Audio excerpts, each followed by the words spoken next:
Chair Day, Chair Eldridge, esteemed members of the committee, I will submit written testimony and keep my oral remarks brief. Let me start by saying that I want to offer my strongest support to S956 filed by Senator Edwards and of course the House counterpart. I'm grateful to the Senator and to the House representative for their leadership, Representative Moran, of course. As you said, Chair Day, I am pleased to offer testimony supporting S921, an act protecting equity for homeowners facing foreclosure. You will hear later from Joan and Michael. I will let them tell their own story.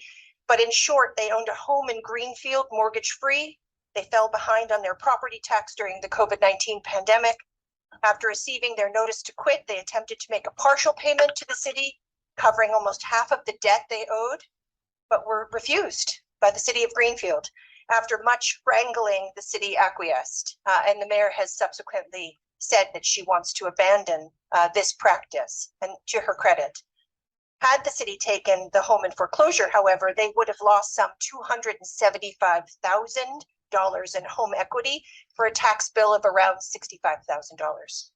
This is because Massachusetts foreclosure law wrongly takes away people's homes for even a small debt and allows municipalities to profit off their home equity well beyond the debt owed, and leaving homeowners vulnerable to housing and economic instability. And you may hear today similar stories. The 66-year-old grandmother in New Bedford who lost $241,000 of a home equity for a tax debt of $9,600. Or a veteran in Ware who lost all the equity in his home that it was in his family for 70 years. And he was forced to choose between paying property taxes or treating a chronic illness when he wanted to pay. So it's happening all across the Commonwealth. Massachusetts is just one of 12 states that still allows the practice of tax foreclosure, resulting in the loss of home equity. And the last thing I'll leave you with, chairs and committee, from 2014 to 2020, over 250 Massachusetts homeowners collectively lost $60 million in home equity due to the foreclosure and sale of their homes over tax debts. So this is hard-earned equity, and it's disproportionately, research proves it is disproportionately affecting communities of color.